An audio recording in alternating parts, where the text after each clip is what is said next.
गुजरात के अमरेली सिविल अस्पताल संताबा हरिभाई गजेरा में दलित युवक की इलाज के दौरान हुई मौत के बाद मामला तूल पकड़ता जा रहा है। शव को फोरेंसिक जांच के लिए भावनगर भेजा गया था, लेकिन अब तक आरोपियों के खिलाफ हत्या की धारा नहीं लगाए जाने से समाज में आक्रोश बढ़ गया है। दलित समाज के लोगों का कहना है कि जब तक आरोपियों पर धारा 302 लागू नहीं की जाएगी और न्याय नहीं मिलेगा, तब तक वे शव स्वीकार नहीं करेंगे। इसी मांग को लेकर समाज के लोग अस्पताल परिसर में धरने पर बैठे हुए हैं। समाज के नेताओं ने प्रशासन पर सवाल उठाते हुए कहा कि आखिर आरोपियों के खिलाफ सख्त कार्रवाई क्यों नहीं हो रही है। इस मामले को लेकर क्षेत्र में तनाव की स्थिति बनी हुई है। बताया जा रहा है कि दलित समाज के लोग न्याय की मांग को लेकर अदालत में भी अपनी आवाज उठाएंगे। अब सभी की नजर आने वाले फैसले पर टिकी हुई है। अमरेली से संवाददाता राठौड़ महेंद्र भाई की रिपोर्ट। प्रशासन क्या ने क्या પોલિટિક્સ સાથે જોડેલું છે તે બાબતે શું કહેવા માંગો છો? અનુસૂચિત જાતિ લડવા માટે ટેવાયેલો છે, ન્યાય માટે, આ મહેશભાઈના ન્યાય માટે આ આરોપીઓ સામે બીએનએસની કલમ 103(1) એટલે કે આઈપીસીની કલમ 302નો ઉમેરો નહીં થાય ત્યાં સુધી આ જે કોલ્ડ સ્ટોરેજમાં ભાવનગર સિવિલ ખાતે ફોરેન્સિક પીએમ થઈ ગયા બાદ ડેડ બોડી મહેશભાઈનું છે તે લેવામાં આવશે નહીં અને કાયદાકીય રીતથી લડવામાં આવશે, રોડ ઉપર પણ લડવામાં આવશે અને કાયદાની મર્યાદામાં લડવામાં આવશે। ન્યાય નહીં મળે ત્યાં સુધી સમાજ લડશે। કાલે એસપી સાહેબ સંજય ખરાત સાહેબ સાથે વાત થઈ એ મુજબ આજે અમે ડીવાયએસપી તપાસ કરનાર અધિકારી આ કામમાં આવ્યો જે છે એ ચિરાગભાઈ દેસાઈને આજે અમે 5 જણા મળ્યા। ધીરુભાઈ ખીટોલિયા, નરેશભાઈ વાળા, વિકીભાઈ ચાવડા, પીડિત પરિવારમાંથી એમના ભાઈનું નામ શું છે? એટલે મારા સમાજના જે એડવોકેટ મિત્રો છે એને કહું છું કે કાલે 111 શ્રીવાસ્તુ સાહેબની કોર્ટમાં હાજર રહેજો અને જે મિશન સાથીઓ છે જે બાબા સાહેબને માને છે એ કાલે કોર્ટ ભરી દે। મેં જજ સાહેબને આજે જાહેરમાં કહું છું એવું કીધું છે કે સાહેબ પરિસ્થિતિ અમારી આવી છે, છોકરાને માર્યો તો 17 તારીખે ચાલુ સારવાર દરમિયાન એનું મૃત્યુ થયું છે અને પોલીસે 302 નો ઉમેરો કરવા માટે આપની કોર્ટમાં અરજી આપી છે।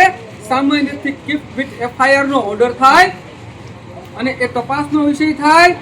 અમારો સમાજ આંદોલન ઉપર બેઠો છે। અમારા દીકરાનું dead body Bhavnagar forensic PM થઈ ગયું ત્યાં પડ્યું છે કોલ્ડ સ્ટોરેજમાં।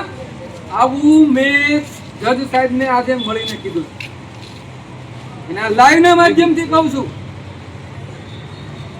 અમારી સાથે આગેવાનો બધા હતા, અમે ગયા હતા અને સાહેબનું ધ્યાન દોર્યું છે સાહેબ આ પોલીસ તંત્રની સામે લડાઈ છે કે ન્યાયપાલિકાની સામેની લડાઈ છે? ક્યાં જજમેન્ટ મુજબ કઈ ઓથોરિટી મુજબ આ થાય છે? મારું કોર્ટનું બાનું ધરે છે, અમને જ્યુડિશિયલ લડત સામે લડવા માટે ધરે આગળ। પોલીસનું એમ કહેવાનું છે કે સાહેબે મુજબ આપી અમે શું કરીએ? તો કાયદા મુજબ કોર્ટ હાલે। પ્રશ્ન એ છે કે આ કાનૂની જંગે પણ લડવા પડશે। આ મહેશભાઈ રાઠોડને ગોપાલ ગ્રામવાળાને ન્યાય આપવો હોય તો એના આરોપી 302 માં એરેસ્ટ થાય, એની સામે ઉમેરો થાય, એની ધરપકડ થાય, કોર્ટમાં કેસ ચાલે અને એને આજીવન સજા પડે ને એ જ સાચી શ્રદ્ધાંજલિ છે। બાકી વાહે રોવાથી કઈ થવાનું નથી। અને મોટા ભાઈ એક મિનિટ મોટા ભાઈ બે મિનિટ જે વિડિયો ઉતારતા હોય ને ફેસબુકમાં વાયરલ કરી દીધો હો।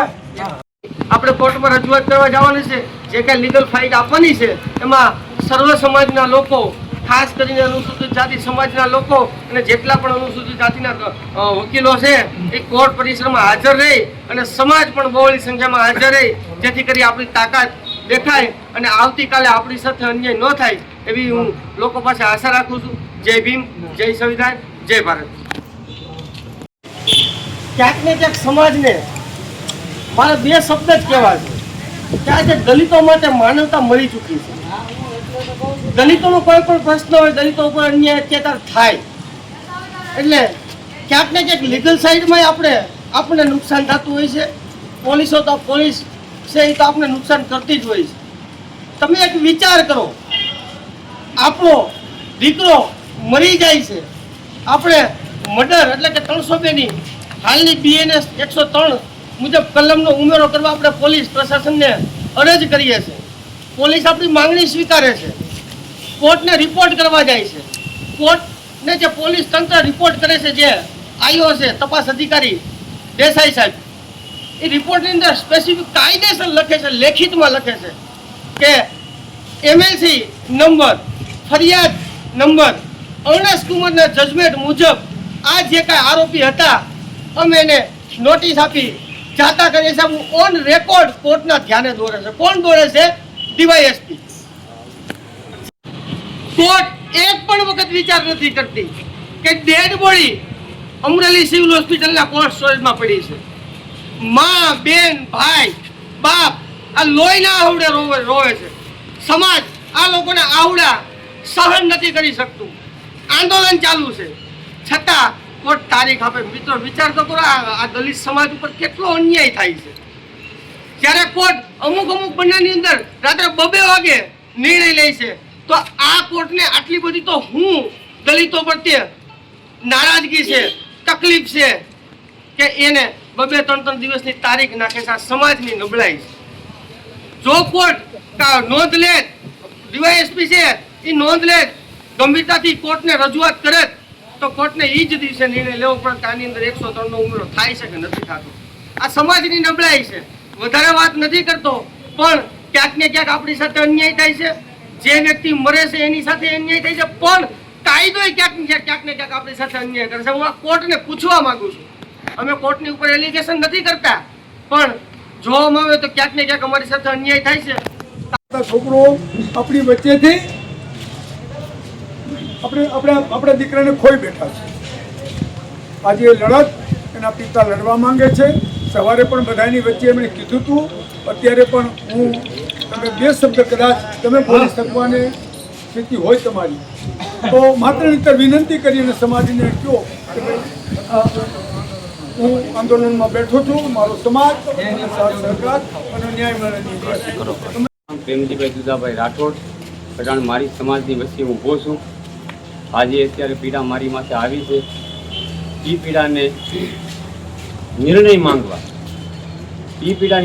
માંગવા મારો બાબલાનું આ ઘટના બની છે એની પ્રીતિએ અહીંયા ન્યાય માંગવા મારી સમાજ સાક્ષીએ હું અત્યારે અહીંયા અમરેલી હોસ્પિટલની ત્યાં અંદર ઊભો છું.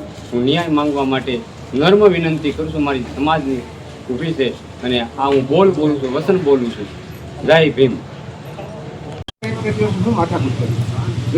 માર ખાય ગાળ ખાય અવતરાશીનો વર્ષોથી એટલે હું આ દલિત સમાજ પૂરતું ને આખી તમામ સમાજને કહું છું કે આમાં સહકાર આપવો જોઈએ. એક માટે નથી. દલિત ભોગ બન્યો, કાલે બીજો ભોગ બનશે. તમે લોકો આમાં સહકાર આપે. આ માધ્યમથી લોકો જોઈ અને આવી જાય કાલે.